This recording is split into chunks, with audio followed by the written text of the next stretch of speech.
काश वो गुरु पूजा जल्दी आए जब ये माइक यहाँ नहीं, यहाँ महाराज जी के दिव्य आसन के पास लगे और महाराज जी की वो दिव्य वाणी बरस जाए जिसके लिए हम सब तरस गए हैं। और ये सृष्टि, ये धरती, ये आकाश एक ही जयघोष से गूंज उठे।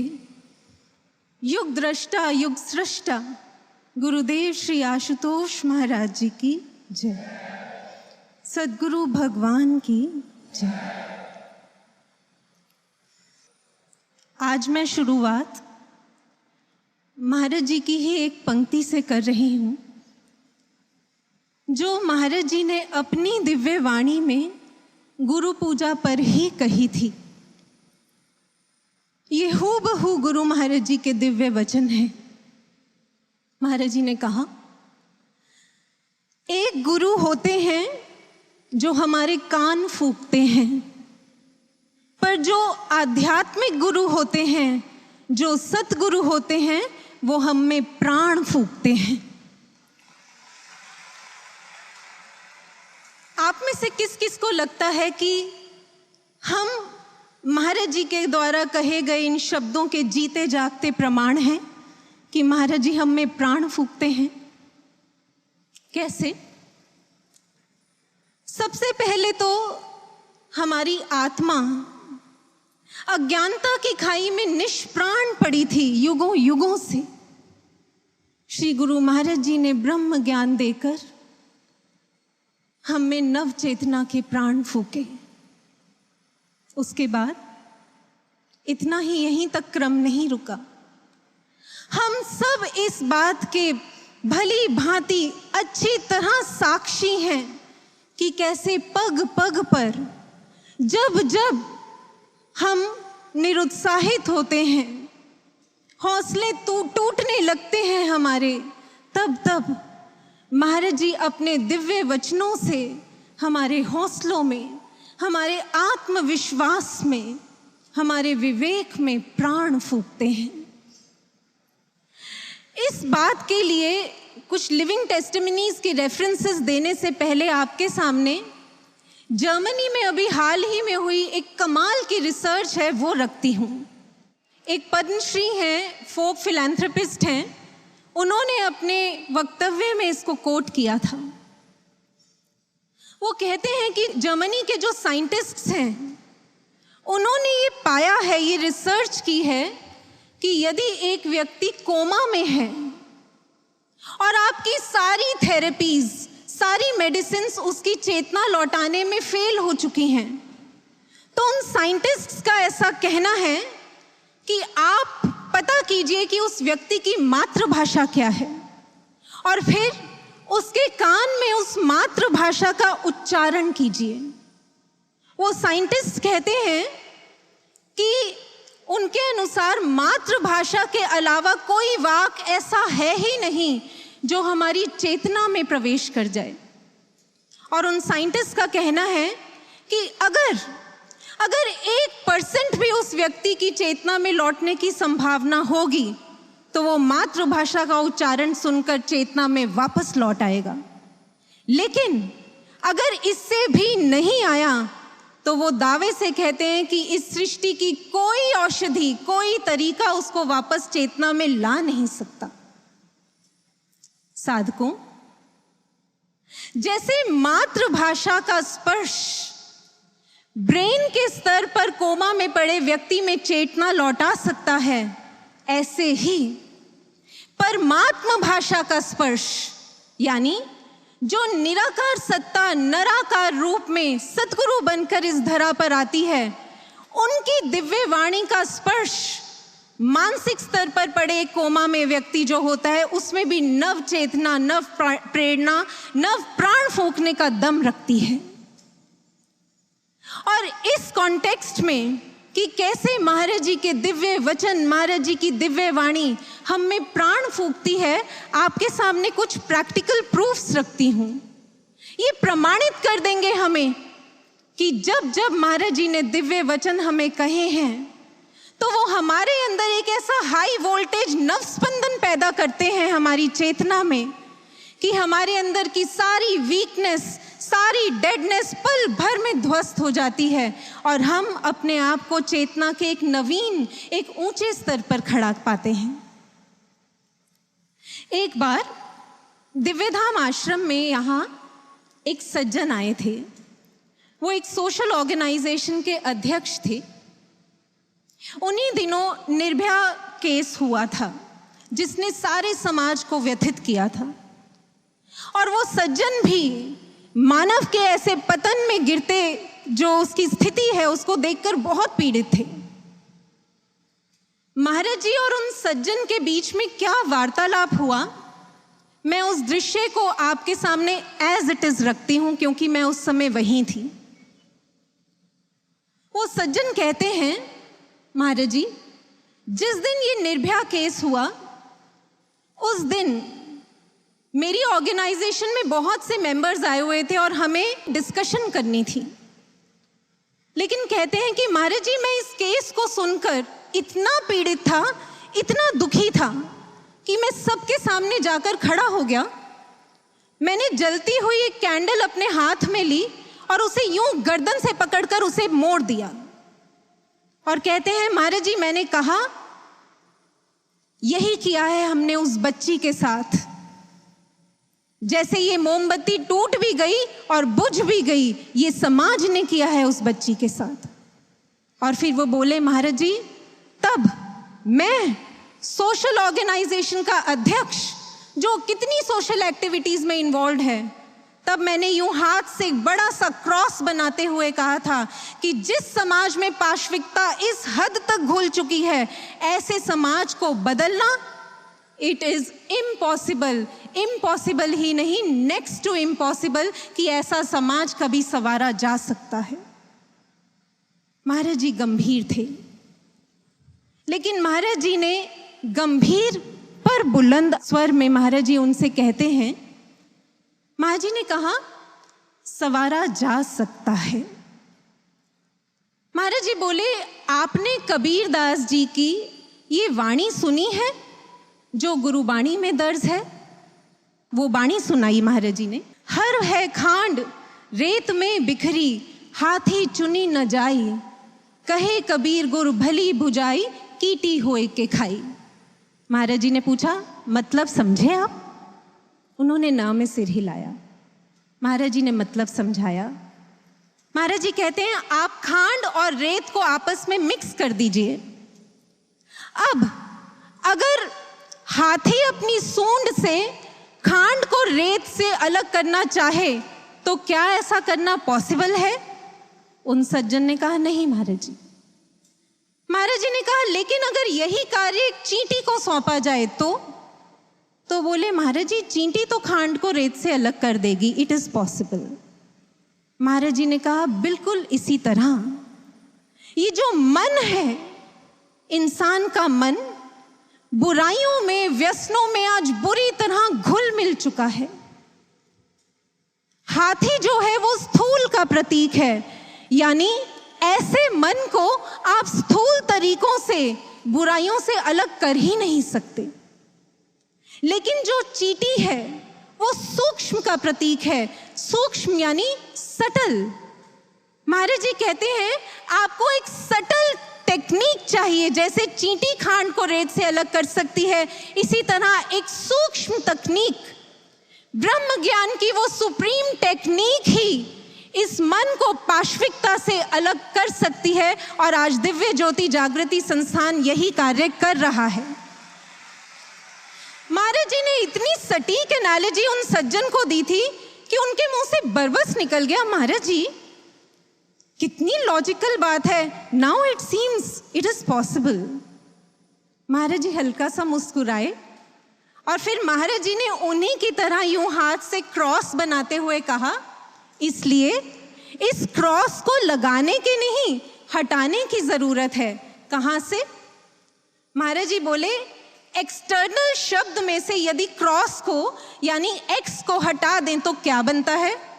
वो सज्जन थोड़ा सोचते हुए बोले, महाराज जी अगर एक्सटर्नल में से एक्स को हटा दें तो इटर्नल बनता है। महाराज जी कहते हैं मतलब एक्सटर्नल तरीकों से आप इस समाज को नहीं सुधार सकते, इसके लिए तो केवल इटर्नल टेक्निक, ब्रह्म ज्ञान की सुप्रीम टेक्निक ही कारगर है। उसके बाद जानते हैं क्या हुआ?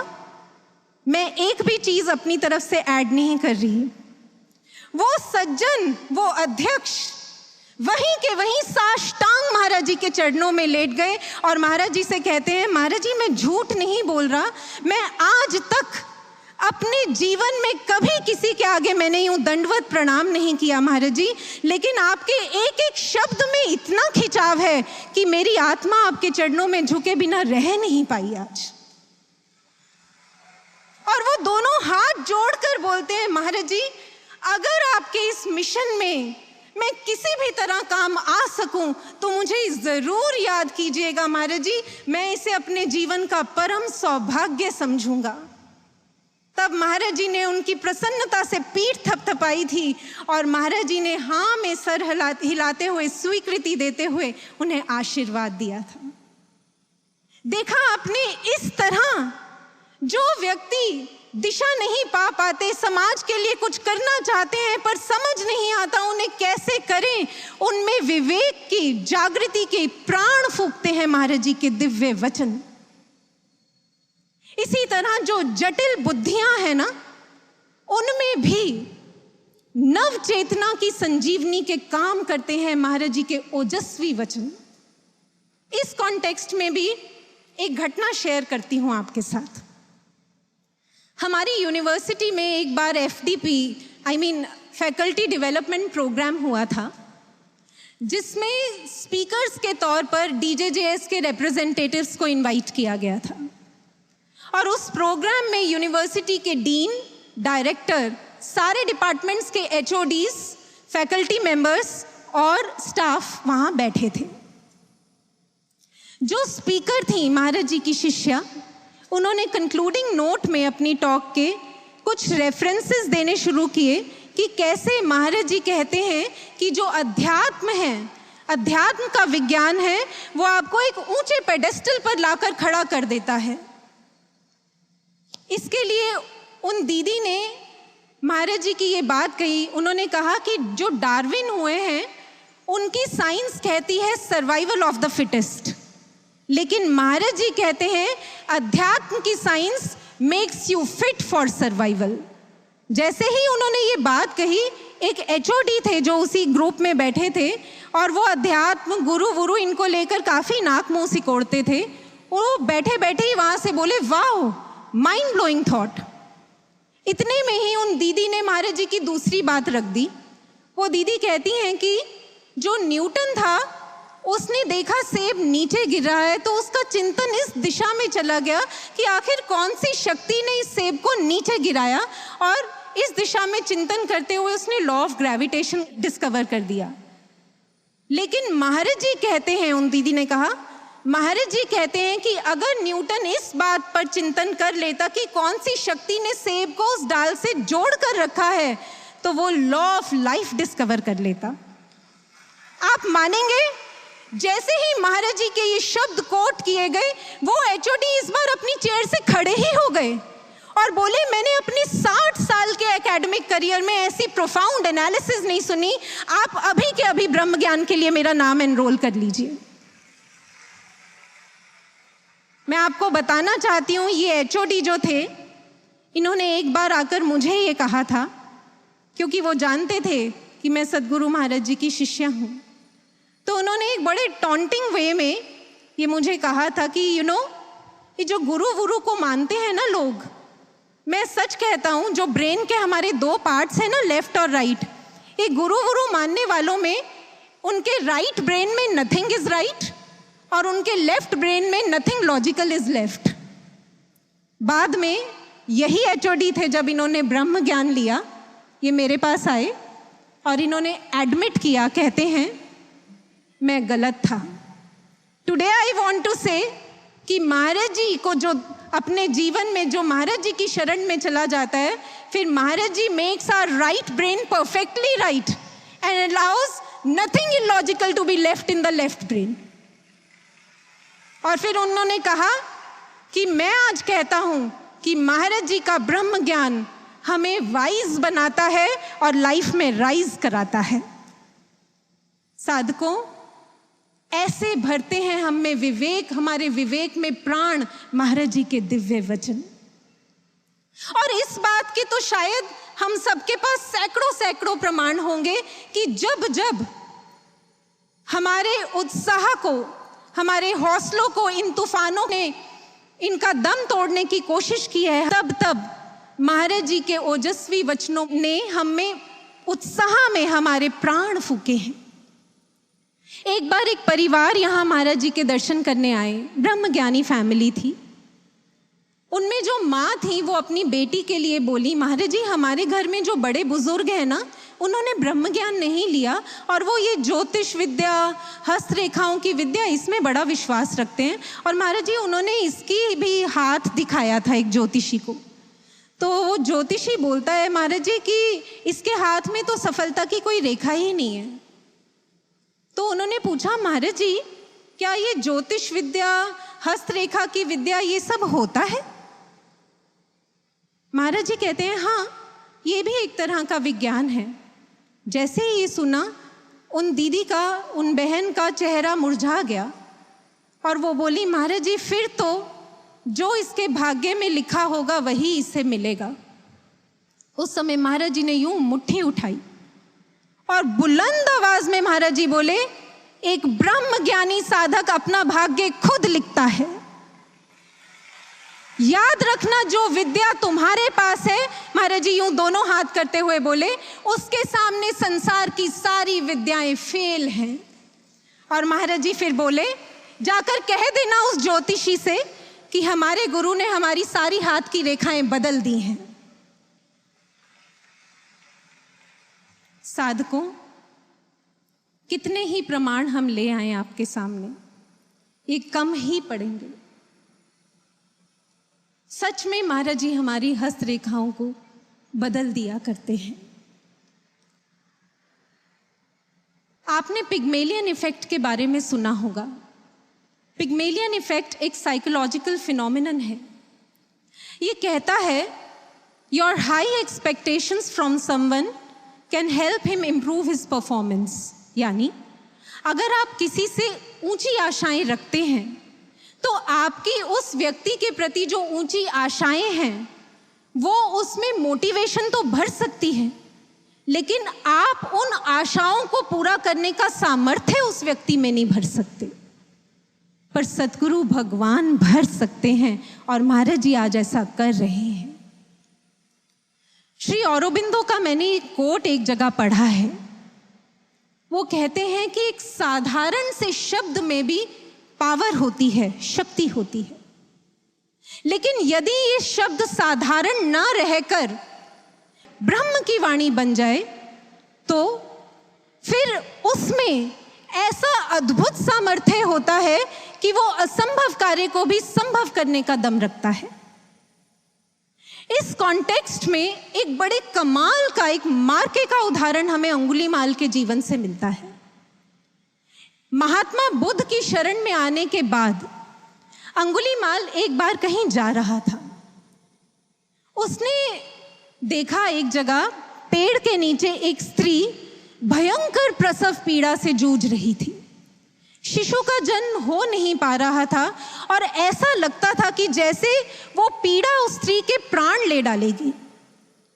अंगुलीमाल इतना व्यथित हुआ, वो दौड़ता हुआ महात्मा बुद्ध के पास आया और बोला, तथागत, उस स्त्री की पीड़ा खत्म हो उसके लिए मैं क्या कर सकता हूं?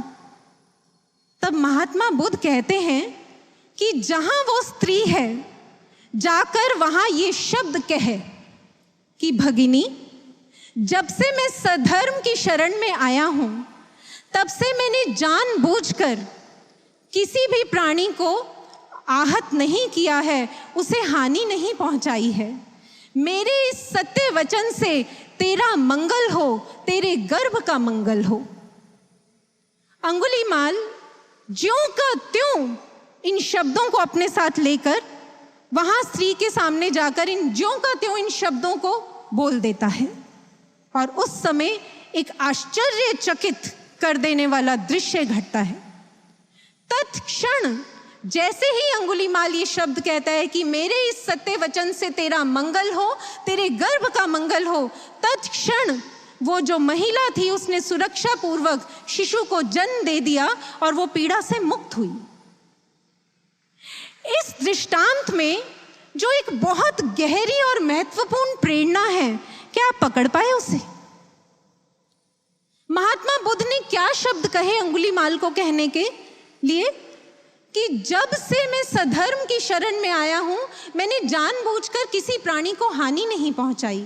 यानी जब से मैं ब्रह्म ज्ञान मैंने पाया है, जब से मैं महाबुद्ध की शरण में आया हूं, तब से मैंने जानबूझकर ना मन से, ना वचन से, ना अपने व्यवहार से किसी भी प्राणी को हानि पहुंचाई है। और मेरे इस सत्य वचन से, सोचिए, वो अंगुलीमाल, खूंखार अंगुलीमाल, जिसकी सोच में, कर्म में हिंसा बैठ चुकी थी, वो कहता है कि मेरे इस सत्य वचन से तेरा मंगल हो। और जैसे ही उसने ये शब्द कहे, उन शब्दों में सत्यता की इतनी शक्ति थी कि सृष्टि को वो करना पड़ा जो कहा गया। कहते हैं कि जब अंगुलीमाल महाबुद्ध की शरण में आया था, उस दिन से उसने अपने ऊपर इतना कड़ा श्रम किया था, ऐसी सच्ची साधना करके उसने अपने आप को गहरा साधा था। उसने श्वास श्वास में गुरु के लिए तप किया था। महात्मा बुद्ध ने जो निर्धारित किया था अनुशासन, उसमें अपने आप को पूरी तरह बिना कोई ढील देते हुए अपने आप को उस अनुशासन में ढाल दिया था। तभी महात्मा बुद्ध ने जो उसके लिए ये वचन कहे थे, उस पर वो खरा उतरा था। अब जरा इस बात के पैरेलल हम अपनी बात करते हैं। याद कीजिए महाराज जी ने हमारे लिए क्या शब्द कहे हैं। मैगजीन में चेक कीजिएगा, 2010 गुरु जो दिव्य शांति महोत्सव हुआ था, ये जनवरी एडिशन में छपा है 2011 के, आप पढ़ना। 2010 दिव्य शांति महोत्सव में महाराज जी ने ये आशीर्वचन हमारे लिए कहे। आप चाहें तो तूफानों का रुख मोड़ सकते हैं। इस युग को बदलना, कलयुग को सतयुग में परिणत करना आपके हाथ में है। साधकों, ये सद्गुरु भगवान के वचन हैं। इनमें वो सामर्थ्य है कि इस असंभव लगने वाले कार्य का संभव होना निश्चित है। लेकिन हम महाराज जी के इन शब्दों पर खरा उतर सकें, इसके लिए हमें भी अंगुलीमाल की तरह कड़ा श्रम करना होगा। श्रम नहीं करना होगा, श्वास श्वास में श्रम करना होगा, क्षण क्षण में श्रम करना होगा, कतरे कतरे में श्रम करना होगा। अपने आप को पूर्णतः अनुशासन में ढालना होगा। महाराज जी ने एक बार हमसे पूछा था, अनुशासन में रहने का मतलब क्या होता है? हमें उत्तर देना नहीं आया।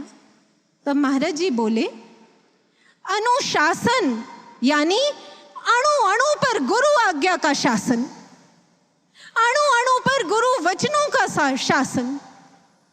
साधकों, शर्त लगा लीजिए, अगर हमारे अणु अणु पर गुरु वचनों का शासन हो जाए तो फिर हम ऐसा श्रम कर जाएंगे कि हमारा कतरा कतरा हमारे महाराज जी के लिए, उनके मिशन के लिए शिद्दत से जी कर जाएगा।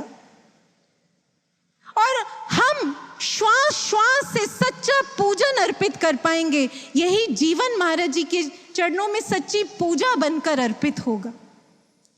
लेकिन क्योंकि परीक्षा काल है, इसलिए दुखों के, परेशानियों के, परीक्षाओं के जो तूफान हैं, वो हमारे इस श्रम को कम करने में, मध्यम करने में, इसका दम तोड़ने में पूरी तरह कटिबद्ध हैं। लेकिन इन तूफानों के बावजूद हमारे श्रम का क्रम ना टूटे, इसके लिए महाराज जी के ये वचन अणु अणु में स्मरण करते रहना। कौन से? ये वचन महाराज जी ने अभी हाल ही में गुरु बहन के अनुभव में 2 बार उसके अनुभव में आकर कहे हैं। महाराज जी ने कहा, मानव जीवन की सबसे बड़ी हानि ना तो धन की हानि है, ना सांसारिक उपलब्धियों की हानि है। महाराज जी गंभीर स्वर में बोलते हैं कि मानव जीवन की सबसे बड़ी हानि है समय की हानि। और फिर महाराज जी उस गुरु बहन को कहते हैं, सबको बता देना, समय की हानि का पश्चाताप। नोट कर लीजिए इन वर्ड्स को। महाराज जी कहते हैं, सबको बता देना, समय की हानि का पश्चाताप मृत्यु से भी अधिक कष्टदायी होता है। महाराज जी के इन वचनों की गहराई समझना चाहते हैं? आज से बहुत समय पहले पीतमपुरा भवन के हॉल में महाराज जी ने एक दृष्टांत सुनाया था। महाराज जी कहते हैं, तुम्हें पता है, जिस समय ईसा मसीह को सूली पर चढ़ाया गया था, उस समय उनके साथ 2 चोरों को भी सूली पर टांगा गया था। तब उनमें से एक चोर वो ईसा मसीह की तरफ देखते हुए अपने मन में सोचता है, इसका जीवन भी क्या जीवन है, सारी उम्र नेकियां करता रहा, पर मिला क्या? सजा हमारी तरह ही भुगत रहा है। इससे तो हमें देखो, हमने इस दुनिया के सारे ऐशो आराम भोगे हैं, हम तो बड़े मजे में रहे, हम तो बहुत फायदे में रहे। और ये सोचकर वो जोर से एक अट्टहास करता है। वहीं जो दूसरा चोर था, उसके मन में क्या चल रहा होता है? वो जब जीसस को, ईसा मसीह को देखता है, तो उसके मन में आता है उन विभूति के लिए, कहता है, आज पीड़ा और कष्ट तो हमें भी इसके जैसा मिल रहा है, लेकिन काश हमारा नाम भी इसके बंदों में शामिल होता, क्योंकि आज ये मरकर भी नहीं मरेगा और हमें 7वें नरक में भी स्थान नहीं मिलेगा। और जैसे ही उसके अंदर ये विचार उस महान विभूति के लिए आया, महाराज जी ने कहा, उसको वो फल प्राप्त हुआ जो ऋषियों, मुनियों, तपस्वियों को हजारों हजारों साल की तपस्या के बाद भी नहीं मिलता। सिर्फ एक विचार कि काश काश मेरा नाम इसके बंदों में शामिल होता। साधकों, सतगुरु तो अपनी कृपा करने में कोई कमी करते नहीं, उसको तो वो गति मिली। लेकिन जरा उस चोर की उस समय, जिस समय उसके प्राण जाने वाले थे, उस समय जरा उसके अंदर की स्थिति को अगर हम सोच कर देखें, मृत्यु के कष्ट से अधिक उसको ये अफसोस सालता रहा कि मैं इसके बंदों में शामिल नहीं हो सका, और वो इस अफसोस को लेकर तड़प तड़प के मर गया। लेकिन वो कुछ कर नहीं सकता था, क्योंकि समय उसके हाथ से निकल गया था। इसलिए महाराज जी ने कहा कि समय की हानि का जो कष्ट होता है, जो पश्चाताप का कष्ट होता है, वो मृत्यु से भी अधिक पीड़ादायी होता है। क्यों पीड़ादायी होता है? क्योंकि ये जो समय की हानि है, अगर हमारे हाथ से ये समय चला गया तो साधकों, सिर्फ समय नहीं जाएगा, समय के साथ साथ हमारा बहुत कुछ चला जाएगा। कितना जाएगा उसका अनुमान लगाना तो संभव नहीं है, पर मेजरली 2 लॉसेस आपके सामने मेंशन करती हूं कि अगर ये समय हमारे हाथ से चला गया, समय की हानि हो गई, तो हमारी कैसी हानि होगी। 2 लॉसेस रखती हूं आपके सामने। लॉस नंबर 1, अगर ये समय हमारे हाथ से चला गया तो फिर जिनके लिए हम जीने आए हैं इस धरती पर, जिनको पाने आए हैं इस धरती पर, ना तो उनकी शरण में आने के बावजूद हम उनको पा पाएंगे, और ना ही उनके सच्चे शिष्यों की सूची में हमारा नाम शामिल हो पाएगा। एक बार एक गुरु बहन ने अनुभव में देखा कि महाराज जी एक बड़े से हॉल में खड़े हैं, उनके सामने साधक शिष्य बैठे हैं। महाराज जी कहते हैं कि आज मैं अपने शिष्यों का चयन करूंगा। महाराज जी के हाथ में एक लिस्ट थी, उसमें कुल 14 नाम थे। महाराज जी एक स्वामी भैया को उन नाम को पढ़ने को कहते हैं और वो 14 के 14 लोगों को महाराज जी अपने पास बुला लेते हैं। लिस्ट खत्म हो जाती है। अनुभव में ही वो देखती हैं कि एक बहन ये सोचती है कि मुझे तो महाराज जी से जुड़े हुए 20 साल हो गए हैं, लेकिन महाराज जी ने मेरा चयन नहीं किया। मेरे बाद कितनी बाद जो लोग आए उनका महाराज जी ने चयन कर लिया। और वो यही बात अनुभव में महाराज जी से पूछती हैं कि महाराज जी मैं तो 20 साल से आपसे जुड़ी हूं, आपने मेरा चयन क्यों नहीं किया? महाराज जी कहते हैं तुम 20 साल की बात करती हो, 20 दिन का भी समर्पण नहीं है तुम्हारा।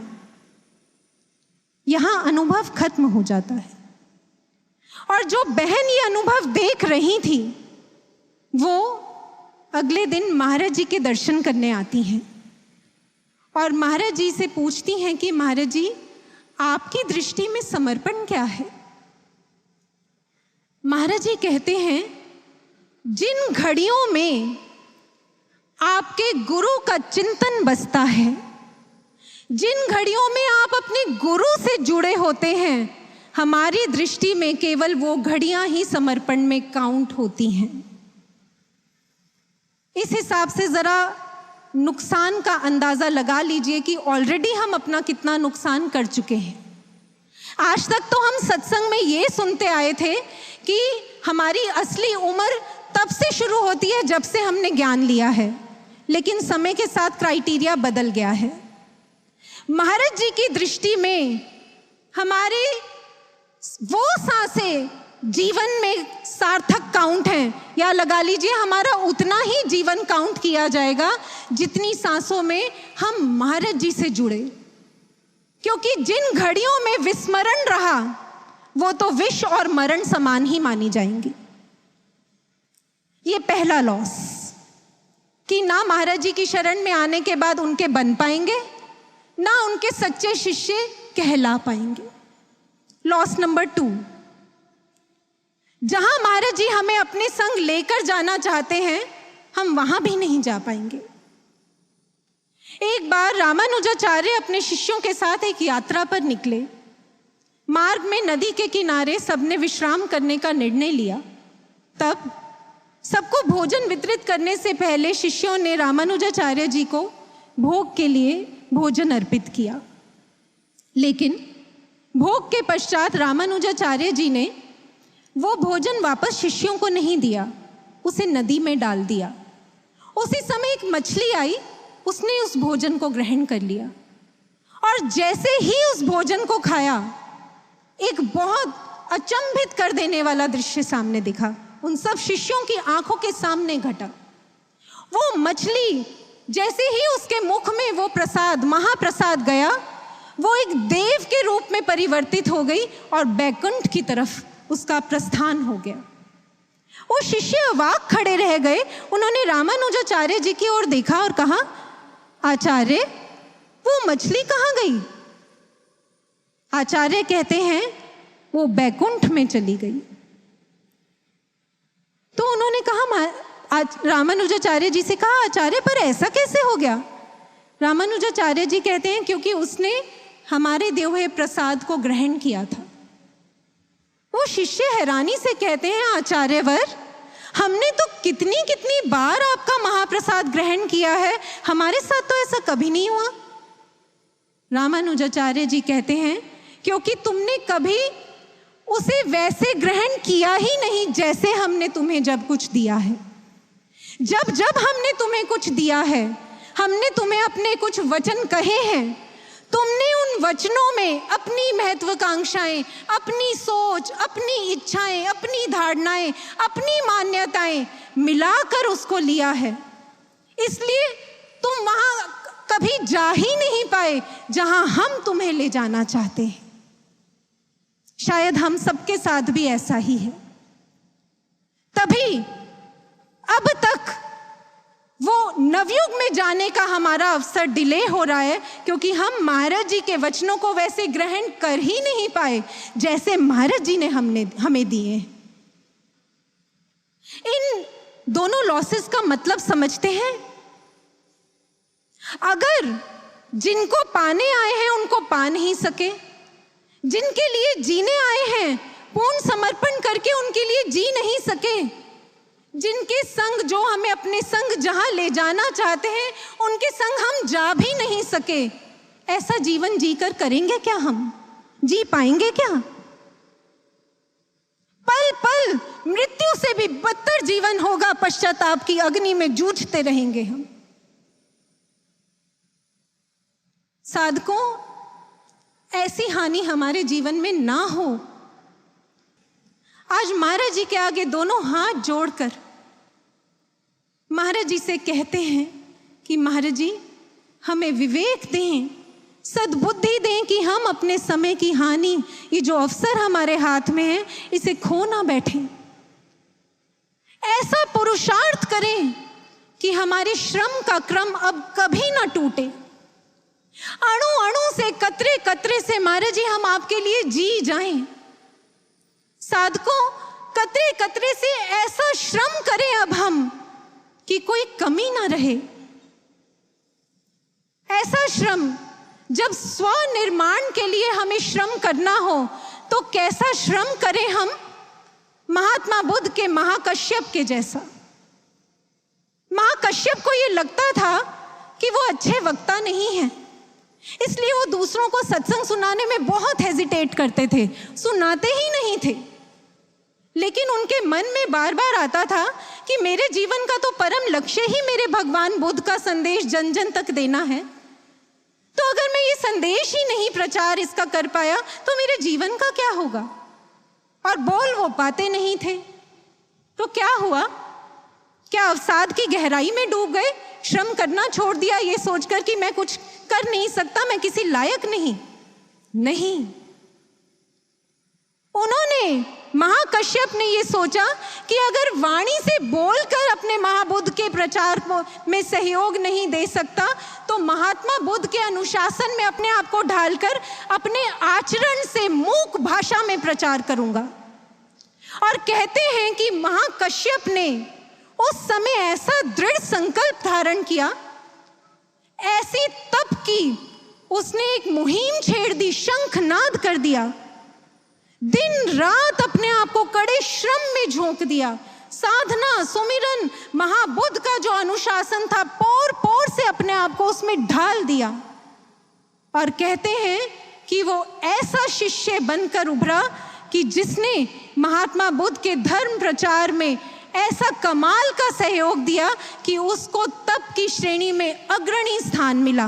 और आप अगर आज इंटरनेट पर महाकश्यप की इंट्रोडक्शन देखेंगे तो उनकी इंट्रोडक्शन में लिखा आता है, महात्मा बुद्ध के सभी शिष्यों में ही इज फॉरमोस्ट इन तपस्या, एसेटिसिज्म, ये तपस्या में सबसे आगे ये शिष्य निकला महात्मा बुद्ध का, जिसने महात्मा बुद्ध के लिए अपने आप को ऐसा तपाया कि उनके धर्म कार्य में सबसे अधिक सहयोग दे गया।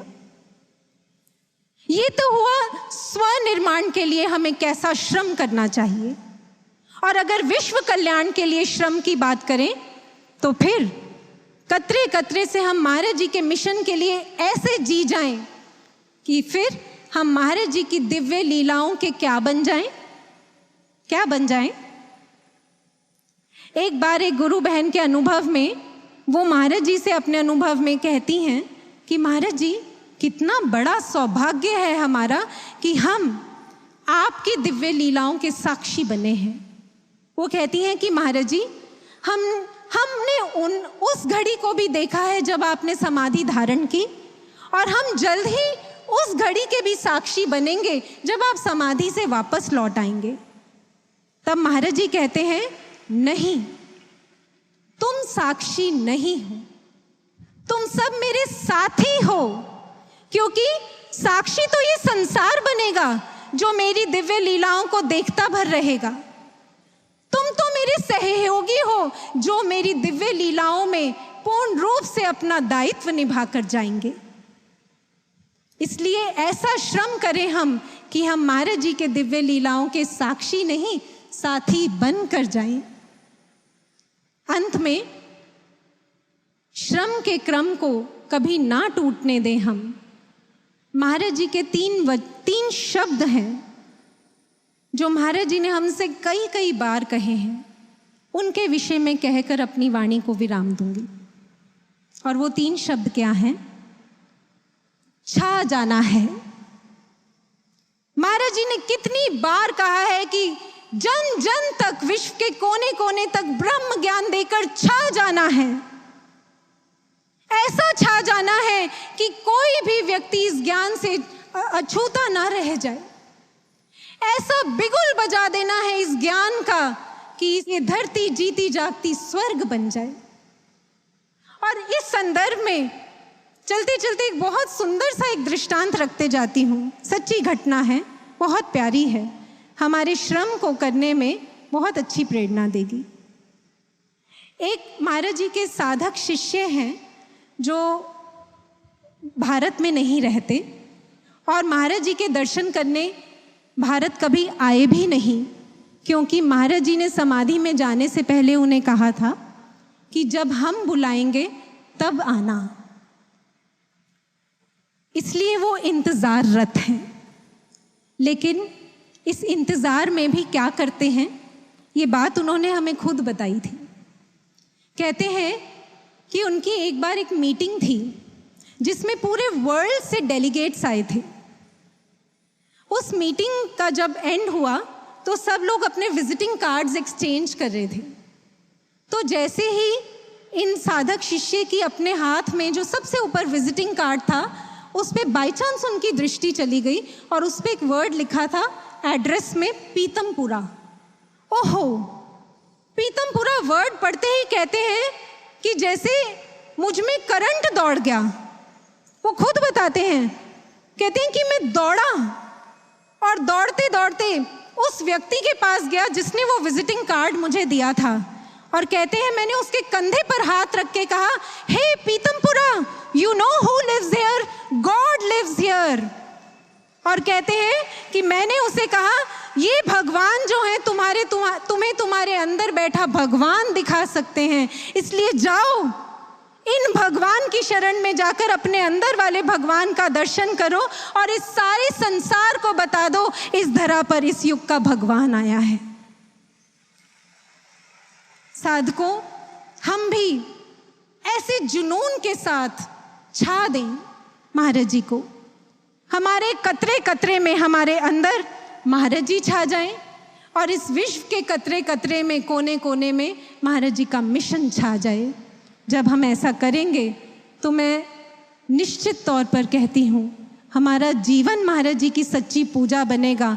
और ऐसी पूजा को जब हम महाराज जी के चरणों में अर्पित करेंगे, महाराज जी पल भर भी रुक नहीं पाएंगे। उसी क्षण अपनी समाधि से लौट कर आएंगे और उस दिन मनेगी हमारे जीवन की सबसे बड़ी गुरु पूजा। इसी प्रेरणा के साथ, इसी प्रार्थना के साथ आइए एक बुलंद जय घोष महाराज जी के चरणों में अर्पित करें। बोलिए सद्गुरु भगवान की जय, सच्चे दरबार की जय।